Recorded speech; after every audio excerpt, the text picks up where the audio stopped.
Ayan, simulan na natin. Napakadali lang nitong gawin. Paghahalu-haluin lang natin yung ating mga ingredients. Ilagay natin itong rice flour. Ito ay kalahating kilo.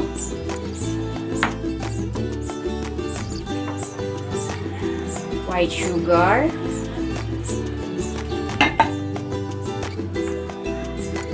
Baking powder. Salt.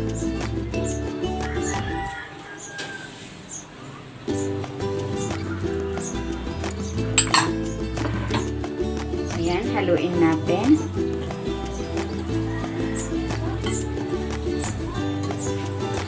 While waiting, kung hindi ka pa nakapag-subscribe sa aking channel, please subscribe at pindutin mo na rin ang notification bell para lagi kang updated sa aking latest recipes.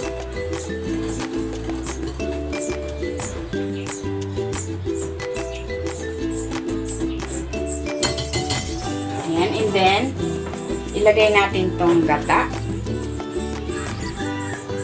Kalahati lang muna ilagay natin.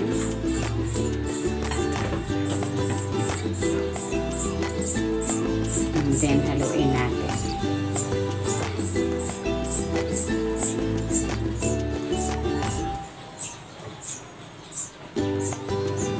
Ayan, idagdag natin yung kalahati.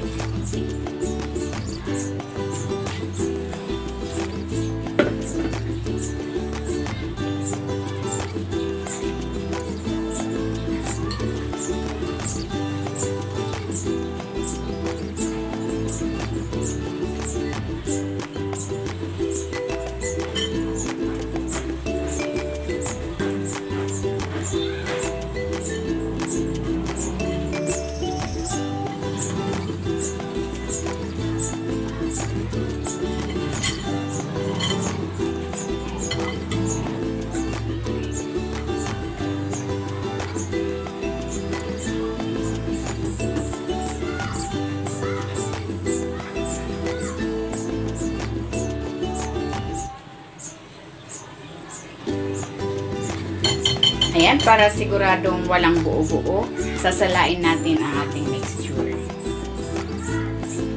Ayan, salain natin.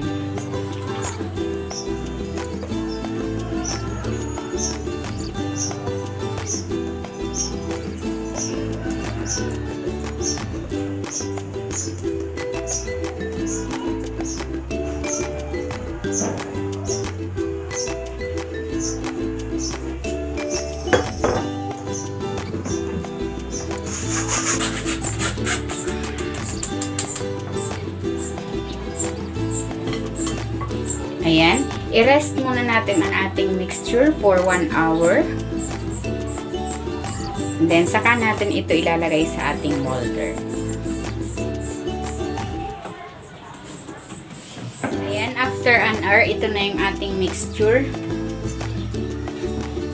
Ayan, isasalin natin ito sa pitcher para madaling maisalin doon sa ating molder. Isalin na natin.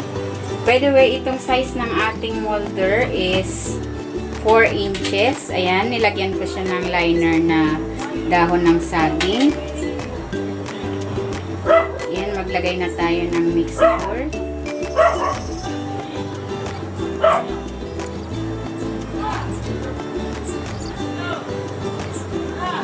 Mga 3/4 lang.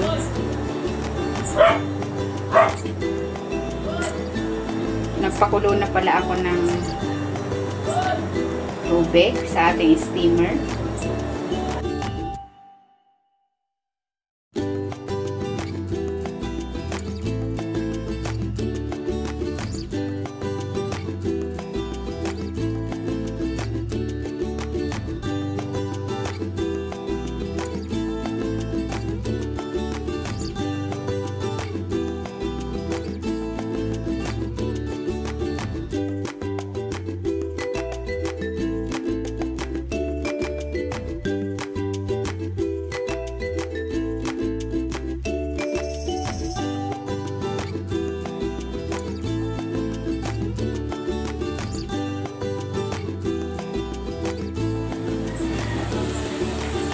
Ayan, kumukulo na yung ating tubig.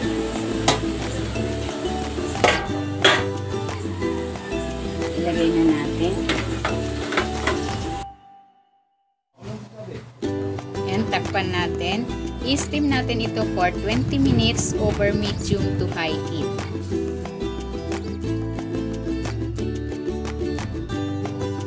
Ayan, after 20 minutes, ito na yung ating bibingka.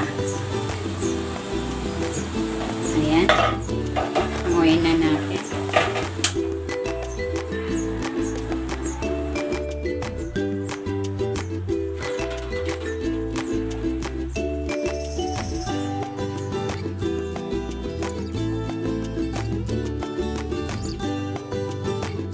Salang natin tong pangalawang batch.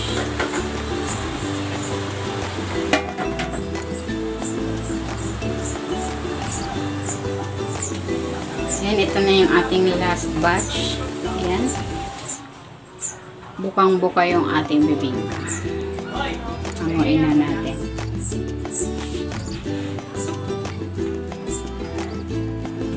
Ayan, bali nakagawa ako ng 15 peraso. Yung isa tinikman ko na kanina. Hindi ka matiis. Ayan na siya, guys.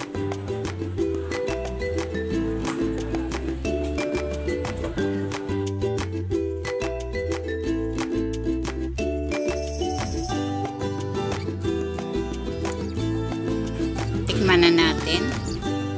Yan, tinan natin yung gitna. Ayan siya.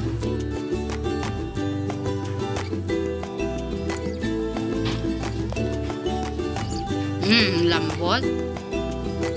Masarap. Fluffy. Malinamnam dahil dun sa nilagay nating gata.